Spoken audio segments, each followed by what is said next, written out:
বাস্তুশাস্ত্র মতে দারিদ্রতা দূর করার সহজ উপায়। 1 নম্বর, বৃহস্পতিবার মা লক্ষ্মীর দিন। তিনি লাল ফুল ভালোবাসেন, তাই প্রতি বৃহস্পতিবার যে কোনো মন্দিরে গিয়ে লক্ষ্মী মাকে লাল ফুল অর্পণ করা উচিত। এতে অর্থ সংক্রান্ত সমস্যা দূর হয়। শুক্রবার সাদা জিনিস দান করুন এবং সম্ভব হলে শুধুমাত্র সাদা কাপড় পরিধান করুন।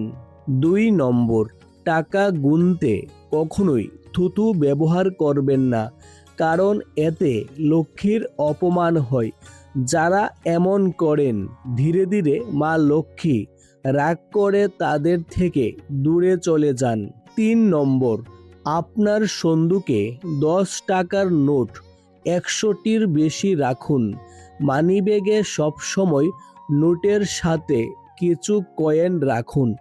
নিজেকে ধনী ভাবতে শুরু করুন এবং সেরকম পোশাক পরুন এবং মানুষের সাথে একজন ধনী ব্যক্তির মতো আচরণ করুন।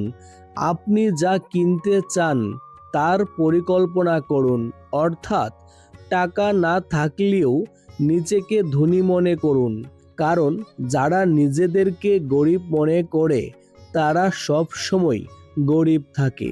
4 নম্বর, সর্বদা পজিটিভ চিন্তা করুন এবং নিজেকে পরিষ্কার পরিচ্ছন্ন রাখুন। ঘরেও পরিষ্কার পরিচ্ছন্নতা রাখুন। এতে করে অর্থ আপনার বাড়িতে স্থায়ীভাবে থাকবে। যদি সম্ভব হয় প্রতিদিন মন্দিরে যান এবং আপনি যা পেয়েছেন তার জন্য ঈশ্বরকে ধন্যবাদ দিয়ে নতুন কিছু চেয়ে নিন এবং ভক্তি ও ধৈর্যের সাথে আশা পূরণের জন্য অপেক্ষা করুন।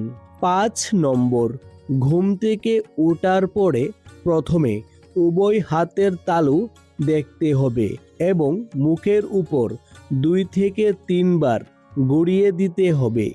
এটি ভাগ্যকে শক্তিশালী করে, যা অর্থ পেতে সাহায্য করে। 6 নম্বর, যে মহিলা তার স্বামীকে ধনী দেখতে চান তাদের উচিত তার অলংকার, বিশেষ করে সোনার অলংকারগুলি হলুদ কাপড়ে মুড়ে রাখা। এতে ঘরে টাকা আসে। মনে রাখবেন, শনিবারের দিন কখনো কারুর কাছ থেকে কোনো উপহার গ্রহণ করবেন না। 7 নম্বর, প্রতিদিন কাক, গরু এবং কুকুরকে রুটি খাওয়ান।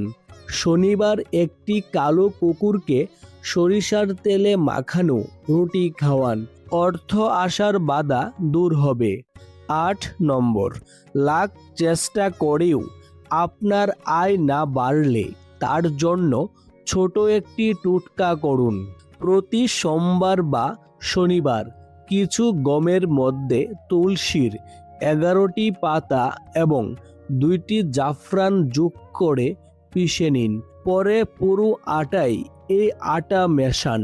এর ফলে ঘরে মা লক্ষ্মীর স্থায়ী বাস হবে এবং মা লক্ষ্মীর কৃপায় ধন সম্পদ লাভ হবে।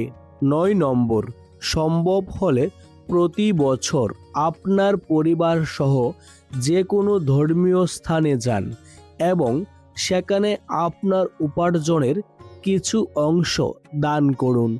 এতে করে মা লক্ষ্মী ব্যবসা ও চাকুরিতে সমৃদ্ধি দান করেন। আপনার মূল্যবান সময় দেওয়ার জন্য অসংখ্য ধন্যবাদ। ভিডিও ভালো লাগলে লাইক করতে ভুলবেন না যেন। এরকম ভিডিও প্রতিদিন দেখার জন্য অবশ্যই আমাদের চ্যানেল সাবস্ক্রাইব করে রাখুন। ধন্যবাদ।